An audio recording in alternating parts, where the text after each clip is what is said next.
تین طرح کی مخلوق مشہور ہے دنیا میں. ایک ہے انسان، ایک ہے فرشتہ اور ایک ہے جانور. جانور کی تعریف کیا ہے، فرشتے کی میننگ کیا ہے اور انسان کی تعریف کیا ہے. جانور جس کے پاس عقل نہیں ہوتی اس کا نام ہے جانور. بھوک لگی کھا لیا، پیاس لگی پی لیا، نیند لگی سو گیا، کہاں بول و بزاز کرنا ہے وہ جگہ نہیں جانتا. اس کے مالک کا کھیت ہے یا پڑوسی کا کھیت ہے، اس کو چرنے سے مطلب ہے، چر لیا. جانوروں نے تو سب چر لیا، مگر اس کے باوجود عقل رکھنے والے عقل کے باوجود ایسے جانور ہیں یہاں کہ ان کے کھیت تو چر لیے جانوروں نے، مگر مہا جانوروں کو اوٹ دے کر مزید چروانے کا کاروبار انہوں نے کر لیا. جس کے پاس عقل نہیں وہ جانور. یہ ہے جانور کی تعریف. فرشتہ جس کے پاس ضرورت نہیں عقل ہے، جانور کے پاس عقل نہیں ضرورت ہے. فرشتے کو نہ بھوک لگے نہ پیاس لگے، نہ سونا ہے اس کو، نہ ہنسنا ہے، نہ مسکرانا ہے، نہ درد دل ہے، نہ دل ہے. تو جہاں صرف ضرورت ہو اس کا نام ہے جانور. عقل نہ ہو صرف ضرورت اس کا نام ہے جانور. اور جہاں عقل ہے ضرورت نہیں ہے اس کا نام ہے فرشتہ. اور جہاں عقل اور ضرورت دونوں اکٹھا ہیں اس کا نام ہے انسان. عقل بھی ہے ضرورت بھی ہے. اچھا، اب ضرورت پورا کرنے کے لیے فطرت پہ آئیے آپ. جانوروں کو ایک شریعت دی گئی ہے، اپنی شریعت سے وہ ٹلتے نہیں ہیں. جس راستے پہ ڈال دیا قدرت نے اس سے ایک سرے منہ نہیں ہلتے ہیں. گھوڑے کی سرشت میں ہے ویجیٹیبل، شیر کی سرشت میں ہے نان ویج. کسی گھوڑے کو آپ نے کبھی گوشت کھاتے ہوئے دیکھا؟ اور کسی شیر کو آپ نے کبھی گھاس چرتے ہوئے دیکھا؟ یہ دونوں اپنی فطرت پہ قائم ہیں. تو ضرورت تو ہمارے پاس بھی ہے. ہم بھی اسی جانور کی طرح دوسروں کا کھیت چر جاتے. اللہ نے کہا نہیں چرنے دیں گے تمہیں، اس لیے کہ تمہیں عقل بھی دیا ہے اور ضرورت کو کنٹرول کرنے کے لیے ہم شریعت مصطفیٰ دے رہے ہیں. جب ضرورت جانور کی طرح تمہیں بہکائے تو عقل سے کنٹرول کر لینا. عقل کا پہرا بٹھا دیا. اچھا مالک، عقل بھی بغاوت کر جائے تب کیا کریں؟ فرمایا تب ہم تمہیں علم دیتے ہیں. جب ضرورت بغاوت کرے تو عقل سے کنٹرول کرنا، عقل بغاوت کرے تو علم سے کنٹرول کرنا. اور عقل و علم دونوں ایک ساتھ مل کے بغاوت کر دیں تب کیا ہوتا ہے؟ تب وہ ہوتا ہے کہ ظالم آپ کو مارتا بھی ہے اور پھر 5 سال کے بعد جیتتا بھی ہے. عقل و علم جب مل کے بغاوت کرے تو ہیروشیما پہ بم گرتا ہے، ناگاساکی برباد کیا جاتا ہے، بغداد کی دھرتی برباد کی جاتی ہے، لیبیا کے لوگ ہلاک کیے جاتے ہیں، ملک شام میں خون خچر ہوتا ہے، ایران کو دھمکی ملتی ہے، فلسطین پہ اسرائیل ظلم کرتا ہے. یہ جو کچھ بھی ظالمانہ سلوک آج لوگ کر رہے ہیں یہ جاہل لوگ نہیں ہیں، یہ عقل کا استعمال کر کے ظلم کر رہے ہیں، یہ علم کا استعمال کر کے ظلم کر رہے ہیں. بم بنا ہے تو عقل و علم کی بنیاد پہ بنا ہے. تباہی دنیا میں ہو رہی ہے تو عقل و علم کی بنیاد پر ہو رہی ہے. بمبارڈ ہو رہا ہے تو عقل و علم کی بنیاد پہ ہو رہی ہے. فرضی انکاؤنٹر ہو رہا ہے تو عقل و علم کی بنیاد پہ ہو رہا ہے. جہالت پھل پھول رہی ہے تو علم و عقل کی بنیاد پہ پھل پھول رہی ہے. علم کا دروازہ بند بھی کیا جاتا ہے، اس کے لیے بھی عقل و علم ہی کا سہارا لیا جاتا ہے. تو جب عقل و علم دونوں مل کے بغاوت کر دیں تو کائنات عالم تہس نہس ہو کر کے رہ جاتی ہے. مولا تو نے ہمیں ضرورت مند بھی بنایا، ضرورت نے بغاوت کیا، ہم نے عقل سے کنٹرول کر لیا. عقل نے بغاوت کیا، ہم نے علم سے کنٹرول کر لیا اور علم اور عقل دونوں نے مل کے بغاوت کیا ہے، اب کیا کریں؟ تو دیکھو حکم ہوا ضمیر سے کنٹرول کرو، انتر آتما سے۔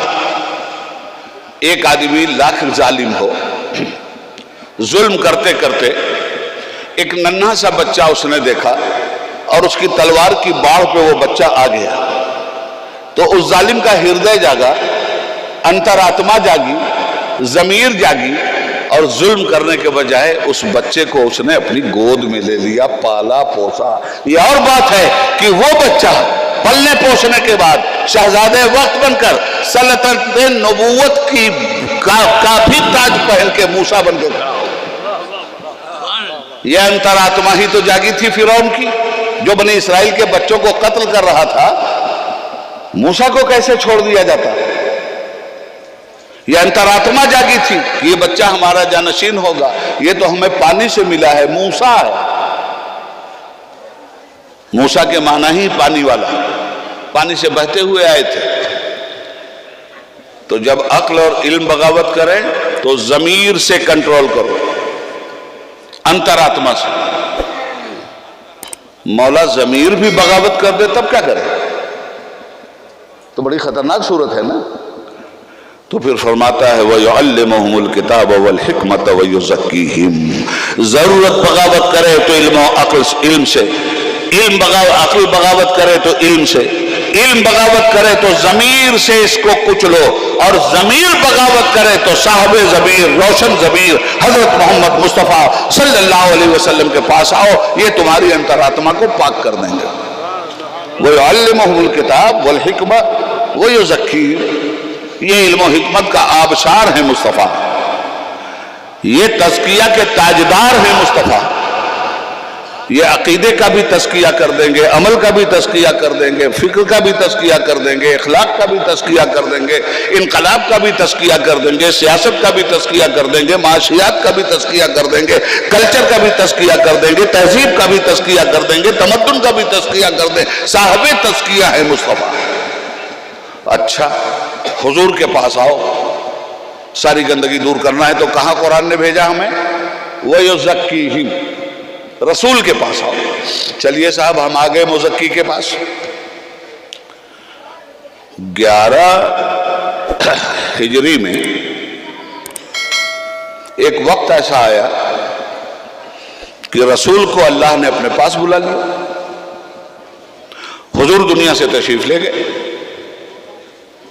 حکم یہ تھا کہ جب ضمیر ناپاک ہو جائے تو ضمیر کی پاکیزگی کے لیے مصطفیٰ کے پاس آؤ، اور مصطفیٰ 11 ہجری میں چلے گئے۔ آج 1400 سال ہو گیا حضور کو گئے ہوئے، تو حضور کی موجودگی میں تو لوگوں کا ضمیر پاک ہوتا رہا۔ اب یہ جو 1400 سال کا پیریڈ ہے سامنے، اس میں تو حضور ہیں نہیں، تو کیا اس 1400 سال کے لوگوں کا ضمیر پاک ہے؟ اگر پاک ہے تب تو کوئی بات ہی نہیں، اور اگر ضمیر پاک نہیں ہے تو ضمیر کو پاک کرنے والا تو چلا گیا۔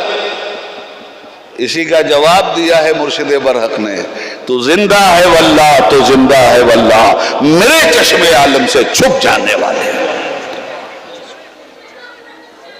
بھی چلے گئے، اب کون پاک کرے گا ضمیر کو؟ ایک لمحہ کے لیے آئی تھی انہیں بھی موت، پھر ہمیشہ کے لیے ان کی موت مر گئی۔ تو حیات نظام انسانی کیا ہے؟ نظام انسانی کی حیات اس بات میں مضمر ہے کہ انبیاء کرام جن کی چند نشاندہی قرآن نے والتین والزیتون وطور سینین وہذا البلد الامین کے پس منظر میں کی ہے، ہماری ذمہ داری ہے کہ عقیدے اور مسلک، عمل اور اخلاق، سیاست اور مذہب کے امور میں انہیں اپنا رہنما بنا کر انہی کی رہنمائی کا نور حاصل کر کے زندگی گزاریں۔ اگر زندگی اس طرح سے نہیں گزارتے تو ثم رددناہ اسفل سافلین، بڑی ہی ذلت کے گڈھے میں پھینک دیے جاؤ گے۔ اور اگر اس طرح کی زندگی تم نے گزاری تو الا الذین آمنوا وعملوا الصالحات فلہم اجر غیر ممنون، ہاں جن لوگوں نے اس طرح کی زندگی گزارنے کے لیے ایمان و ایقان کی چوٹی پہ کھڑے ہو کر ایمان و اسلام کی مضبوط چٹان پہ مسکرانا شروع کیا اور ہمارے صالح کا جامع زیب تن کر لیا، ایسے لوگوں کے لیے قرآن کہتا ہے تم مت گھبرانا، عہد آدم سے تم وابستہ ہو، عہد نوح سے تم وابستہ ہو، عہد پیغمبران اعظام علیہ السلام سے تم وابستہ ہو، اس لیے کہ تمہارا ایمان اس بات کی دلیل ہے، تمہارا عمل صالح اس بات کی دلیل ہے، اور جب تم ایمان اور عمل صالح کی بنیاد پر اپنی زندگی گزار رہے ہو تو فَلَهُمْ أَجْرٌ غَيْرُ مَمْنُونٍ، ایسا انعام ہماری بارگاہ میں ہے جس کا کوئی نعم البدل، کوئی دوسرا انعام ہو ہی نہیں سکتا۔ اس لیے مسلمانوں، آج میں نے بڑی سنگلاخ راہ اختیار کی اس گفتگو، مگر صرف اس لیے کہ ہم قرآن کو اگر سمجھیں تو ہمارے دل کی دنیا زیر و زبر ہو سکتی ہے۔ دکھ اس بات کا ہے کہ نہ قرآن سمجھا گیا نہ قرآن سمجھایا گیا،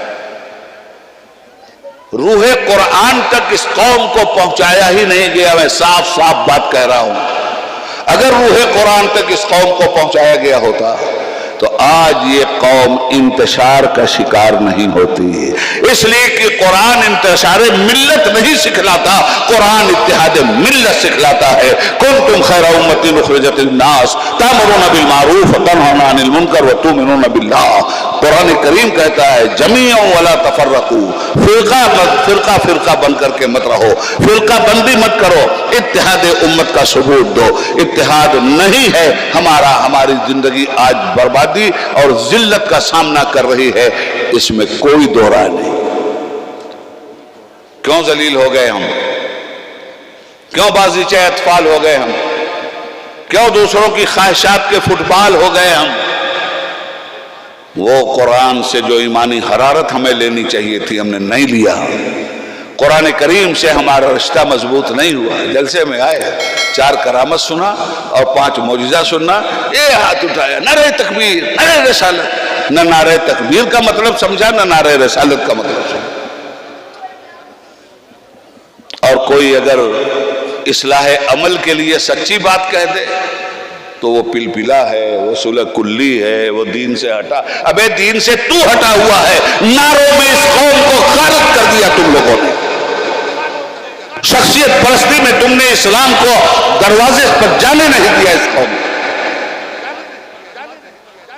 اپنے دروازوں پہ تم نے روک لیا اس قوم کو، اور اپنے دروازے کا نام تم نے اسلام رکھ دیا، اور تمہارا قول و عمل ساری دنیا کے سامنے آیا۔ کبھی داڑھی میں چھپایا تم نے اپنی بےہودگی کو، کبھی جبہ و دستار میں چھپایا تم نے اپنی منافقت کو، کبھی اپنی خدا سے بغاوت کو عبادت کے روپ میں چھپایا تم نے۔ ریاکاریوں کی عبادت بھی ہے، ریاکاریوں کے جبہ و دستار بھی ہے، ریاکاریوں کی خانقاہیں بھی ہیں، ریاکاریوں کی خامخواہیں بھی ہیں۔ کہاں تقویٰ؟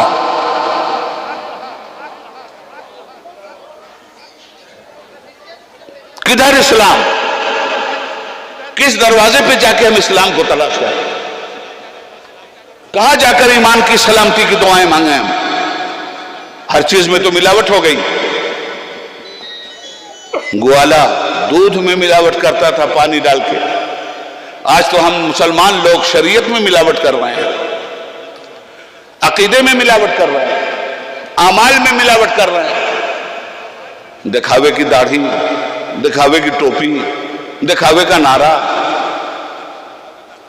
نظر آئی ہے گلشن میں ہوا ناسازگار اپنی، گلے باغ خلیلی بھیج دے باد بہار اپنی، طریق مصطفیٰ کو چھوڑنا ہے وجہ بربادی، اسی سے قوم دنیا میں ہوئی بے اقتدار اپنی۔ ہمیں لازم ہے شاہنشاہ بطح کی رضا جوئی، وہ اپنے ہو گئے تو رحمت پروردگار اپنی۔ ہم کہاں کھڑے ہیں؟ اس طرح کی تقریروں میں ہماری قوم کو مزہ نہیں آتا، اس طرح کی تقریروں میں ہماری قوم کو اکساہٹ محسوس ہوتی ہے۔ عمل کی بات کیجئے منہ بسورنے لگتے ہیں۔